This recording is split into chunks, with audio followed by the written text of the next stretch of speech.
स्वागत करता हूं आपका अकाउंट्स की क्लास यूट्यूब चैनल पे, जहां मैं लेके आता हूं अकाउंट्स रिलेटेड वीडियोस। तो आगे बढ़ने से पहले चैनल को सब्सक्राइब करें, साथ में बेल आइकन जरूर दबा दें ताकि आने वाले वीडियोस आपको एकदम टाइम पर मिल जाए।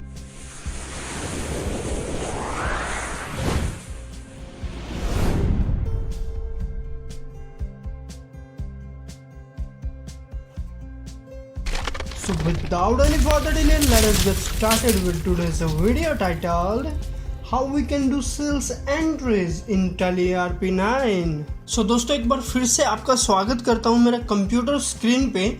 और आज जैसे कि हमने कल देखा था, आज हम उसी लेक्चर को आगे बढ़ाने वाले हैं। कल हमने क्या देखा था कि लाला जी ने कुछ पैसे जो थे लगभग 30,000 रुपये बैंक में डलवा दिए थे, जो कि हमने कॉन्ट्रा एंट्री की थी, राइट। अगर आप उनको देखना चाहते हो तो क्या दबाना, DSS, राइट। देन हमने एक कॉन्ट्रा एंट्री करी थी जिसमें कि क्या हुआ था, हमने 30,000 रुपये किसको दिए थे, बैंक को। बैंक में जाके हमने उसको जमा करवाया था कैनरा बैंक के अंदर। हमारे अकाउंट में 1,40,000 रुपये आ गए थे, राइट। उसके बाद उसके आगे हमने क्या किया था, हमने कुछ माल परचेज किया था, ठीक है जी। तो माल परचेज करने की हमने एंट्री की थी। तो माल परचेज करने की एंट्री क्या थी, वो कुछ इस तरीके से थी कि हमने विनय हैंडलूम से 83,308 रुपये का माल खरीदा था। 18% GST दोनों पे था। कंप्यूटर की कैबिनेट्स थी और मदरबोर्ड थी, ठीक है जी। अब दुकान पे माल भी आ गया है, सारे काम हो गए हैं, अब अकाउंट भी सेट है। हमने एक चीज़ बची हुई है बस, 2 तारीख को हमने जब माल खरीदा था तो ऑब्वियसली उसकी पेमेंट भी करनी है ना। अब हमारे पास तो माल पैसे पड़े हुए हैं, तो अब हम क्या करेंगे, हम उसकी पेमेंट कर देंगे, राइट। तो पेमेंट कैसे करेंगे, एक बार पहले ये देख लेता हूँ कि चेक हमारे पास कौन सा, आई थिंक 201 था या 300 था। चेक थे हमारे पास 201 था, ठीक है, 201 से 300 तक। तो आज हम पहले क्या करेंगे, सबसे पहले लाला जी की पेमेंट करेंगे।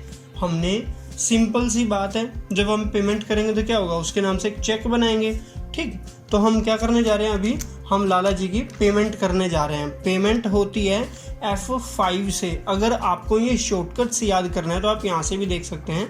कॉन्ट्रा अगर बैंक में लेन देन करनी है F4, F5 पेमेंट करनी है तो F5, किसी से पेमेंट रिसीव करनी है तो F6, कोई जनरल एंट्री है, जनरल एंट्री में आगे समझाऊंगा, F7, सेल करनी है तो F8, और क्रेडिट नोट्स बोले तो सेल का, अगर हमने कोई माल बेचा और वो हमारा माल उल्टा हो गया, देन वो क्या होगा हमारा, वो क्रेडिट नोट्स होगा। वो आगे समझाऊंगा, ये आगे की बात है। अभी तो बस सेल और परचेज को ही जान लो। परचेज करते हैं तो F9 दबा के हम परचेज का एंट्री करेंगे और F8 दबा के सेल्स की एंट्री करेंगे। अब लाला जी को हमने 2 तारीख को हमने हमारा माल रिसीव हो गया जी। तो आते ही माल, अब मालिक ने, दीपक शर्मा जी जो हमारे प्रोप्राइटर हैं, उन्होंने कहा कि जी आप चेक ले जाओ और उनके RTGS कराओ, ठीक है जी।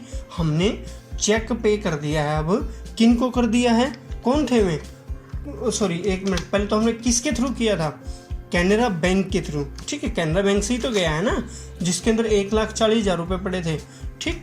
अब हमने किसके लिए भेजा है, हमने विनय हैंडलूम के लिए। विनय हैंडलूम को चेक जाना है जी हमारा, ठीक है।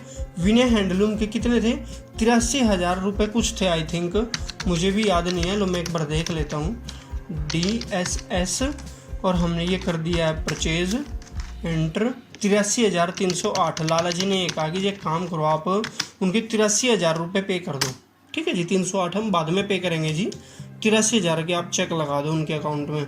अब हमने एक RTGS तैयार करी कैनरा बैंक के बिहाफ पे। कैनरा बैंक से हम अपनी पेमेंट करेंगे, ठीक। किसको करेंगे, विनय हैंडलूम को।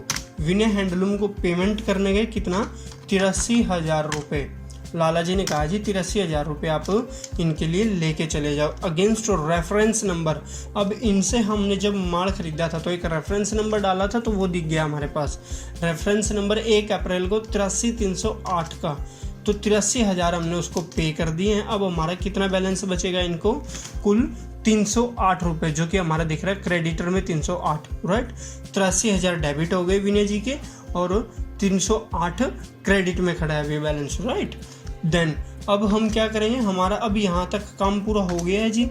अब ये पूछेगा जी कैसे पेमेंट करी, जी हमने करी चेक से, ठीक है जी। चेक से करी है तो जी चेक का नंबर 321201 है क्या, मतलब 321201, वही 321 ये नंबर है जी। हाँ जी बिल्कुल सर, हमारा यही चेक नंबर है। ठीक है जी, अगर हमारा कोई और होता तो हम यहाँ पे उसको चेंज कर देते, मान लो 321205 होता तो हम 05 कर देते, लेकिन अब हमारा 5 है ही नहीं, हमारा तो एक ही है, तो हम 1 डाल देंगे। ठीक है जी, अब हमारा ये एंट्री हो गई। अब हम यहाँ पे नरेशन में कुछ नोटिस डालना चाहें कि जी लाला जी के हमने इस ब्याह पे करे ऐसा कुछ, तो ठीक है, और यहाँ पे डालने की जरूरत ही नहीं है, यहाँ पे रेफरेंस नंबर दिख ही रहा है कि इसके बेस पे हमने पेमेंट करी है। एंटर मारो और आपकी एंट्री सेव हो गई, आपका माल खरीदा गया जी। अब आप जो है ये देखना चाहते हो आपके पास कौन कौन से चेक बचे हैं और कौन कौन से यूज़ हो गए हैं, तो आप जाएंगे जी बैंकिंग के अंदर, एंटर करेंगे चेक रजिस्टर्ड में। चेक रजिस्टर के अंदर देखेंगे हमारे कितने चेक अभी अवेलेबल है, 99 चेक। एक का क्या हो गया, एक यूज़ हो गया जी हमारा, टोटल थे हमारे 100 चेक, राइट। अब एंटर करेंगे जी हम यहाँ पे, इसने दिखा दिया कि जी आपका इस से इस चेक तक आपके चेक नंबर पड़े थे और ये आपके चेक यूज़ हो गए। आप एंटर करके देखना चाहे कौन सा चेक यूज़ हुआ है, हमारा 201 नंबर चेक हुआ है जी, विन एंडलूम को गया हुआ है, एक पेमेंट गई है 2/4/2020 को 83,000 रुपये की। अगर हम कोई और करते तो ये 201 खाली रह जाता है नीचे। अगर मान लो 5 वाला नंबर मैंने बताया था ना कि 321205, तो फिर ये वाली चीज़ जो ये डिटेल्स दिख रही है और ये अनरिकनसाइल्ड जो है ये अवेलेबल की जगह यहाँ पे हो जाता है और ये अवेलेबल रह जाता है, ये खाली हो जाता है और ये डिटेल सारी यहाँ पे फिल हो जाती है अगर 205 नंबर चेक से पेमेंट हो जाती है तो। ठीक है जी, इसके बाद हमने क्या करा, इसके बाद हम गए और एक और बात, हम अपना बैंक स्टेटमेंट भी देख सकते हैं। बैंक रिकॉन्सिलेशन मैंने बताया था, बैंकिंग के अंदर जाके बैंक रिकॉन्सिलेशन, कैनरा बैंक है। अब हम देख सकते हैं जी, देखो दीपक शर्मा जी ने कैपिटल डलवाई थी कितनी, 10 लाख रुपए की, 30,000 रुपये का हम कैश डाल के आ गए थे। विन एंडलूम को एक पेमेंट कर दी है, आगे ना ये रिसीवर ये कॉन्ट्रा हमने एक पेमेंट करी है, कैसे, चेक के थ्रू। चेक नंबर ये रहा, किस तारीख को, इस तारीख को, कितने रुपए की, इतने रुपए की। अब हमारा बैलेंस क्या है, अब हमारा बैलेंस आप यहाँ पे देख सकते हैं। ये बात समझ में, हमारे पास अब बचते हैं 9,57,000 रुपये हमारे खाते में। ठीक है जी, इतना काम अब फिट है। और जो मैं बैक आ रहा हूँ ना, जैसे अब ये गदागद बैक आ रहा हूँ, ये एस्केप से बैक आया जाता है, हमेशा याद रखना, एस्केप से हम बैक आ सकते हैं। अब हम जाएंगे अकाउंटिंग वाउचर के अंदर। अकाउंटिंग वाउचर में अब या आप अकाउंटिंग वाउचर पे भी एंटर कर सकते हैं, फिर डायरेक्ट वी दबा के भी जा सकते हो। अब हमने करनी है जी अपनी सेल, परचेज नहीं करनी है, याद रखना। अब हम कर रहे हैं सेल F8 से। भगवान ने सब सही सेट कर दिया, सारा काम सही हो गया। अब ऊपर वाले का नाम लेके हम क्या कर रहे हैं, रेफरेंस नंबर डाल देते हैं, बिकॉज जब चेक किया कहीं पैसे लेंगे तो हम रेफरेंस नंबर के बेसिस पे उसके पैसे काटेंगे ना, तो इसलिए रेफरेंस नंबर वही डालना जो आपका बिल नंबर है। अब पहली सेल है तो बिल नंबर एक ही होगा हमारा। पार्टी का नाम क्या है, पार्टी का नाम क्या है जी, अब आया हमारा एक, पहला तो उधार का कस्टमर नहीं उठाएंगे जी, बोनी का दिन है, पहली बार ज़िंदगी में पहले ही ग्राहक बोनी उधार का आ गया तो गड़बड़ हो जाएगी, तो पहले हम सेल कर देंगे। कैसे जी, कैश में हमने सेल कर दी। ठीक है जी, अब यहाँ पे हमें कुछ नहीं भरना है। ठीक है जी, क्योंकि कैबिनेट वो अपनी ही पास से अपने ही बेसिस पे जैसे भी लेके जाएगा वो अपने आप लेके जाएगा। ठीक, अब हमारा सेल्स का लेजर यहाँ पे हमें बनाना पड़ेगा, Alt+C, देन सेल्स अकाउंट। जैसे मैंने पिछली बार परचेज अकाउंट को परचेज के अंदर डाला था, राइट, तो इसी तरीके से हम सेल्स अकाउंट को भी कैसे डाल देंगे, सेल्स के अंडर में। सेल्स अकाउंट तो ये किसके अंडर में जाएगा, सेल्स ग्रुप के अंडर में जाएगा। जैसे उसमें पहले परचेज डाला था, यहाँ पे सेल होगा। ठीक है जी, जीएसटी सेल के ऊपर एप्लीकेबल होगा बिल्कुल, तो हमने येस कर दिया। HSN कोड हम नहीं डाल रहे हैं। नेचर ऑफ ट्रांजैक्शन, अब देखो ये इंटरस्टेट सप्लाई है या इंट्रास्टेट सप्लाई है, ये जी इंट्रास्टेट सप्लाई। तो इंट्रास्टेट का यहाँ पे कोड क्या रहता है, जो ट्रांजैक्शन, नेचर ऑफ ट्रांजैक्शन जो है वो क्या है, सेल्स टैक्सेबल। ठीक है जी, अगर हमारी इंटरस्टेट होती है मतलब स्टेट के बाहर, देन हम क्या करेंगे, इंटरस्टेट सेल्स टैक्सेबल। अगर हमारी सेल अंदर ही हो जाती है हमारे लोकल एरिया में ही, इंटरस्टेट की जगह हम करेंगे इंट्रास्टेट। अब इंट्रास्टेट करने की जरूरत ही नहीं है, सीधा ही क्या करेंगे, सेल्स टैक्सेबल। हमने एंटर कर दिया। टैक्स कितना है जी, 18%। ठीक है, हमने एंटर कर दिया। ये हमारे हो गए टाइप ऑफ सप्लाई, हमारी गुड्स हैं। ठीक है जी, हो गया हमारा काम। अब हमने, उसने क्या खरीदी हमसे, आया जब वो, उसने खरीदी जी हमसे क्या, कैबिनेट, कंप्यूटर की कैबिनेट। जैसे ही मैंने सी लिखा तुरंत आ गया जी कंप्यूटर कैबिनेट्स, जो कि हमारे स्टॉक में 20 पड़ी हुई हैं, हमने एंटर कर दिया जी, एक कैबिनेट खरीद के लेके गया है। ठीक है जी। अगर आप ये और है कि कई बार होता है कि कन्फ्यूज़न हो जाए भाई कौन सा आइटम है कौन सा नहीं है, तो वो इस तरीके से चेक भी कर सकते हैं, या फिर आप उस बाहर जाके भी चेक कर सकते हैं उस चीज़ को। अब यहाँ पे रेट देखना है, हमने लिया था जी 230 के हिसाब से, हमने बेच दी जी कितने रुपए के हिसाब से भाई, 230 थी, तो हम 420 के हिसाब से बेच देते हैं जी कैबिनेट, जो कि लगभग 400 की आती है ना, 400 450 की, तो हमने 420 की कैबिनेट बेच दी। ये प्राइस लगभग रियल प्राइस से मैच होते हैं। तो अब हम यहाँ पे IGST हमने CGST SGST का पीछे बताया था ना कि टैक्स जो है हमारे लोकल में CGST SGST जाते हैं और बाहर इंटरस्टेट पे हमारे IGST होता है। तो अब यहाँ पे हमने अब तक सेल करी नहीं थी, तो क्या करेंगे, अब हम पहले लेजर बनाएंगे किसका, CGST account, right. CGST account हमेशा कोई भी टैक्स हुआ वो हमेशा ड्यूटीज़ एंड टैक्सेस के ग्रुप में जाता है। और टाइप ऑफ ड्यूटीज़ जी हमारी GST है। कौन सी GST जी, सेंट्रल, मैंने बताया था ना, IGST होगा तो इंटीग्रेटेड स्टेट होगा तो जो है मतलब CGST सेंट्रल होगी तो सेंट्रल में, और स्टेट होगी तो स्टेट में, राइट। SGST होगी तो अब सेंट्रल है तो हमने एंटर कर दिया सेंट्रल पे। अब हमने एज इट इज़ इसको सेव कर दिया। ठीक है जी, ऑटोमेटिकली इसने हमारा टैक्स उठा लिया जी, 420 रुपये के हिसाब से इतना टैक्स बनता है। अब एक और टैक्स बनाएंगे, कौन सा, SGST अकाउंट। ठीक है, अब ये भी ड्यूटीज़ एंड टैक्सेस में, क्योंकि ये भी तो टैक्स ही है ना, तो ये GST कौन सा टैक्स है, ये स्टेट टैक्स, जैसे मैंने पहले बता भी दिया, स्टेट टैक्स है। हमने एंटर करते हुए इसको भी सेव कर लिया। हमारा टोटल बिल बन गया जी कितना, 495 रुपये 60 पैसे का। अब जी एक बात हो गई, 60 पैसे अगर वो ऑनलाइन पेमेंट करा तब तो बात है एक अलग, वो 60 पैसे भी पे कर सकता है। अगर वो कैश लेके आ गया तो फिर थोड़ी ना हो पाएगा। वो तो देखो यहाँ पे वो कैश लेके आया ना, है ना, तो अब क्या होगा, यहाँ पे 495 रुपये 60 पैसे का क्या करेंगे, अब हम 495 रुपये के साथ में इसमें 60 पैसे को एडजस्ट करेंगे। कैसे, अब उसके लिए एक अलग से लेज़र बनती है, या तो उसको राउंड ऑफ करके बना लो, या फिर आप उसको बोल लो coin adjustment, COIN, coin adjustment जो होती है, राइट। देन अब हम क्या करेंगे, Alt+C दबाएंगे और क्या डालेंगे उसको हम, राउंड ऑफ। मैं राउंड ऑफ में जो है ज़्यादा काम करता हूँ तो मुझे राउंड ऑफ की आदत है, कोई कॉइन एडजस्टमेंट भी बोल देता है इसको, वो सब है अपना। ये इनडायरेक्ट इनकम में आता है जी, क्योंकि हमारा खर्चा नहीं है, इनडायरेक्ट कमाई होगी है ये हमारी 40 पैसे की, राइट। सो अब इसके ऊपर GST एप्लीकेबल होगी, नो, इसके ऊपर कोई GST एप्लीकेबल नहीं होगी। ये तो हम कॉइन एडजस्टमेंट करा ना, अगर GST एप्लीकेबल होती तो एप्लीकेबल, और अगर हमें पता ही नहीं होता, अनडिफाइंड होती तो अनडिफाइंड कर देते, अब एप्लीकेबल है नहीं तो नॉट एप्लीकेबल, राइट। हमने नॉट एप्लीकेबल किया, देन सेव। अब हम क्या करेंगे यहाँ पे, अब हम यहाँ पे डाल देंगे जी कॉइन एडजस्टमेंट 0.40 पैसे उसकी। अगर हमें ये होता कि कई बार ऐसा हो जाए कि आपको यहाँ पे, अब ये तो था देखो 50 पैसे से ज़्यादा था तो हमने 40 पैसे कर दिया, अब हम चाहते हैं भाई 495 का ही कर दे, चल ठीक है, 1 रुपया कहाँ खुले के चक्कर में पड़ेंगे, तो हम क्या करेंगे, -0.60।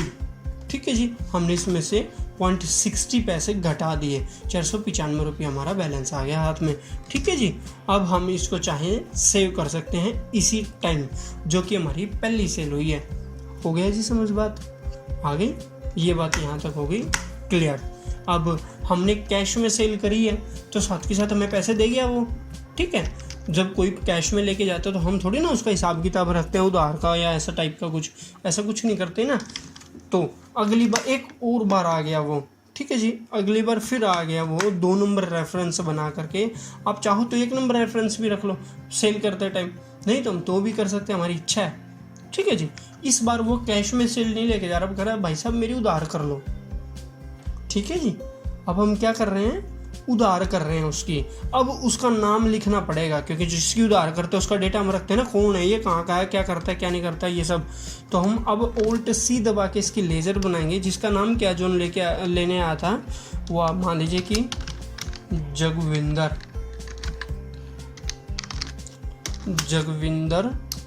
कुमार, ठीक है जी, जगविंदर कुमार। अब ये हमारा क्या है, ये हमारा परचेजर है, उससे ये इसको हम परचेज कर रहे हैं, सेल कर रहे हैं। ये हमसे परचेज करने आया, इसका मतलब हम इसको सेल कर रहे हैं। ये परचेज करने आया है, हम इसको सेल कर रहे हैं, ठीक है जी। अब मैंने बताया था कि अगर कोई परचेज कर रहा है देन तो वो होगा सन्ड्री क्रेडिटर, ठीक है जी। अगर वो हमारा होता है, सेल करते हैं अगर हम उसको किसी भी आदमी को, देन वो क्या हुआ, अब वो सन्ड्री डेबिटर में आ जाएगा। ये बात समझ में, परचेज में सन्ड्री क्रेडिटर, सेल्स में सन्ड्री डेबिटर। तो हम यहाँ पे क्या डाल देंगे, इसको सन्ड्री डेबिटर, ठीक है जी। अब ये क्या हुआ हमारा, अब ये हमारा देनदार हो गया ना। मैंने जब बताया था आपको, थर्ड वीडियो जब बनाई थी मैंने, सम बेसिक टर्म्स जो है account for accountant and all that, इस टाइप से कुछ वीडियो थी हमारी, उस वीडियो में मैंने ये सब बातें बताई थी, ठीक है। तो वहाँ पे आप चाहो एक बार जाके देख भी सकते हो इन सब चीज़ों को कि देनदार कौन होता है, लेनदार कौन होता है। अब जगविंदर कहाँ का है जी, ये रहने वाला है जी डिकाडला, डिकाडला समालखा पानीपत। ये पानीपत का डिकाडले गांव का रहने वाला है जी, ठीक है। अब हमने इसको सेव कर लिया। डिकाडले का पिन कोड 132 अब हम इसका पैन नंबर चाहें ना रखें, बिकॉज ये हमारा अनरजिस्टर्ड पर्सन है, ठीक है जी, अनरजिस्टर्ड पर्सन है। इसके साथ में ही एक और चीज़, अगर आप यहाँ पे उसका कॉन्टैक्ट नंबर भी ऐड करना चाहते हैं, देन आप क्या करेंगे, देखो F12 दबाएंगे आप। F12 के अंदर आप जैसे ही नीचे आते जाएंगे, यहाँ पे है, कहाँ पे गया ऑप्शन, ये है लगभग, ये रहा, प्रोवाइड कॉन्टैक्ट डिटेल्स, राइट। तो अब यहाँ पे आप ये दिखेगा आपको प्रोवाइड कॉन्टैक्ट डिटेल्स। हाँ, एक और बात, जब आप इसके अंदर आएंगे आपको दबाना F12, अगर मैं भूल गया हूँ तो आप ध्यान रखना, F12 दबा के आप यहाँ पे आएंगे, देन यहाँ पे प्रोवाइड कॉन्टैक्ट डिटेल्स, यहाँ पे यस कर देंगे एंड देन इसको हम सेव कर लेंगे। अब हम इसका फ़ोन नंबर भी ले सकते हैं, ठीक है जी। अब हमने इसका कॉन्टैक्ट पर्सन कौन है, जगविंदर, ठीक है जी, जगविंदर कुमार, यही है कॉन्टैक्ट पर्सन जिसको हमें कॉन्टैक्ट करना है। अब उसका फ़ोन नंबर क्या है जी, फ़ोन नंबर है जी उसका, ये नंबर है जी उसका, जो भी नंबर है जी जितने भी डिजिट का है, ठीक है जी। उसकी ईमेल आईडी भाई जगविंदर, ये क्या हो रहा है, चल जो भी हो ईमेल आईडी आप चाहो रखो ना रखो वो सब आगे की बात है। वो अनरजिस्टर्ड तो है ही, क्योंकि उसके पास GSTIN नंबर थोड़े ही ना। अब वो ये भी डिटेल्स हमको डालने की ज़रूरत नहीं, इनमें से कुछ भी, ये सब जो है आगे बताऊंगा कैसे क्या क्या है क्या नहीं है। यहाँ पे अब डल गया जी सेल्स अकाउंट, हमने उसको सेल किया। अब वो क्या लेने आया है, अब वो बोला जी एक मदरबोर्ड भी दे दो। आपने कैबिनेट तो दे दी, कैबिनेट को सिर में मारूंगा, मेरे को मदरबोर्ड भी तो चाहिएगा अंदर लगाने के लिए कैबिनेट में। लेकिन भाई हमने मना करी है, तो एक उसने मदरबोर्ड भी खरीद लिया। 3300 रुपये का हमारा मदरबोर्ड आया था, हमने उसको कितने का बेच दिया,